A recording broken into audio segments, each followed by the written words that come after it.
Sports to the bone, people. Greetings, greetings, greetings. Back at it again with another video, my people. So I just want to talk a little bit about a little update that was sent out by CWI. Now it would appear as if once we get to September, it will be a busy rest of 2025 for us. We will be touring left, right, and center. Yes, my people, talking about Test cricket, T20, ODIs, talking about India, New Zealand, Nepal, Bangladesh, all sort of teams, my people. Right, so I'm just gonna share with you what they're saying here. A few days ago, I gave you some info letting you know that Nepal, they confirmed that West Indies will be taking them on. So, that is also here.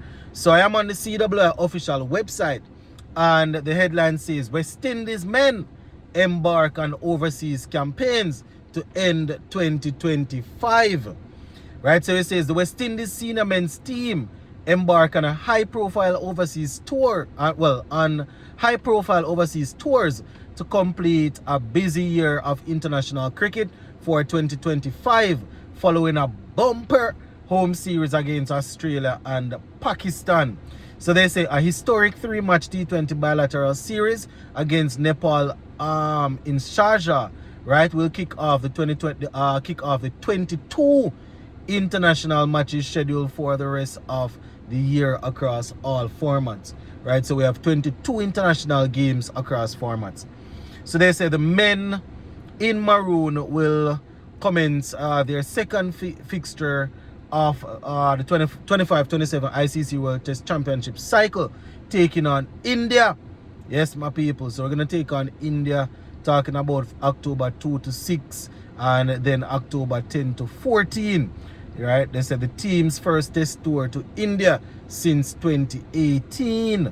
All right, they say a white arm ball tour against Bangladesh follows shortly after, featuring 3 one-day internationals and 3, a white ball tour against Bangladesh follows shortly after, featuring 3 one-day internationals and 3 T20 internationals from October 18th to November 1st. Busy, my people.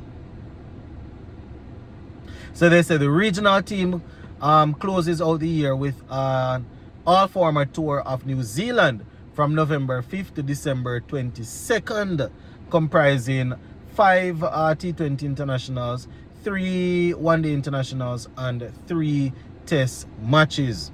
Right, so 5, so busy there, my people. So once again, 5 T20s, 3 ODIs, and 3 test matches. So, brace yourself, my people, brace yourself. We see quite a few people saying that they still want to play. They're still available. We see guys coming through, doing their thing in the ongoing CPL. We see a couple of them probably not closing out strongly. A few of them started out well, and we're excited. We're excited. I spoke about Samson earlier today.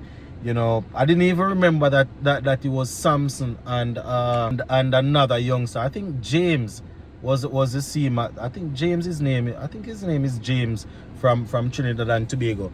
Those were the 2 players that had gotten suspended. I think it was around about last year or so. But good to see we have quite a few youngsters coming through. We saw a few of them in the breakout T20 league, saw a few of them in West Indies Championship and thing like that. So we're definitely looking forward to all of that. No, so they say, just to give you a quick as we get closer to the tours, obviously I'm going to be reminding you, but there's a West Indies tour of Bangladesh 2025. Before we get there though, let me just give you this. So Nepal versus West Indies, right? First T20 the 27th of September. Second one the 29th of September. The third 30th of September. So you can mark those dates on your calendar, right? The next day they have West Indies tour of India, right? First test October 2 to 6. Second one, well, it's supposed to be from the 2nd to the 6th. The next one, the second game is supposed to be from the 10th to the 14th.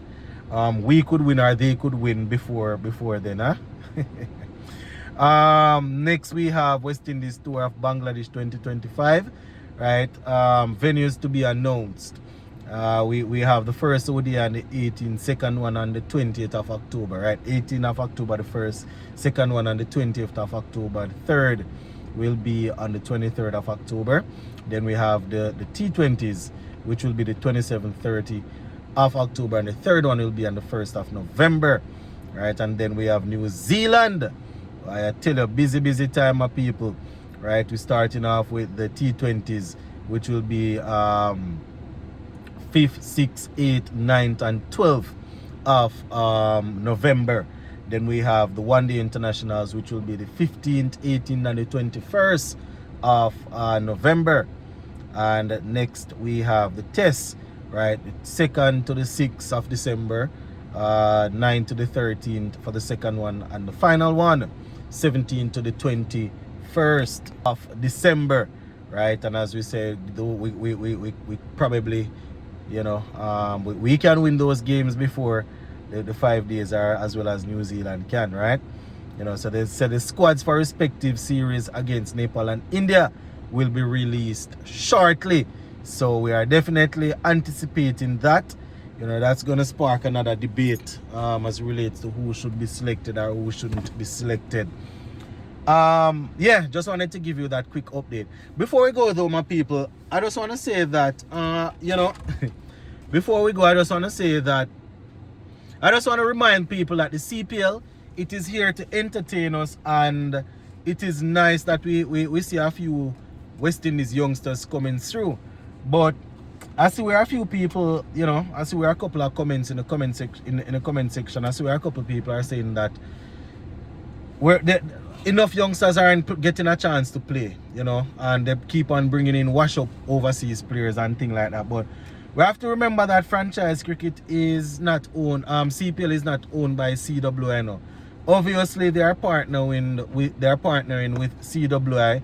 That's why they say you know you have to use a couple emerging players, and you only have a certain amount of overseas players that you can bring in, just like any other league. But it is tough and hard to accept.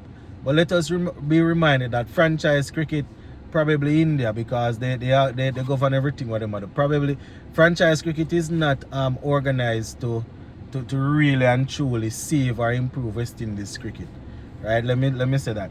If we want to see people from each island really playing and getting an opportunity to represent their island, as I see someone had commented earlier, then that is where CWI would have to go ahead and implement another T20 league, and probably not only breakout league.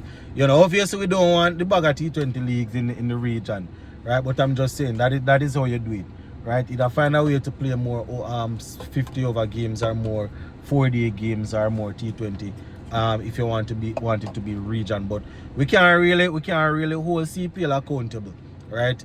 We know that we're passionate and we emotional about our cricket, but it is what it is, right? It's franchise cricket. You know, you have people from India own teams, people from America own teams, people from all over the place who own CPL teams, and it's not only CPL, different T20 leagues. You have people from all over the world own these teams.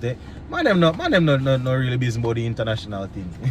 You understand? So I know it's tough when we see all talented people, as somebody pointed out, Coffee James having to bat way down our 8-9, and we know he's a talented player, but they're doing that just as boy, them can say they squeeze in a local lad, they can say they squeeze in this man get a game, you know. They know what they're doing. We might not like it, but we have to remember that CPL is not owned and operated by CWI. So that is the thing. You know, it might be tough to take, but that's the thing. Big up.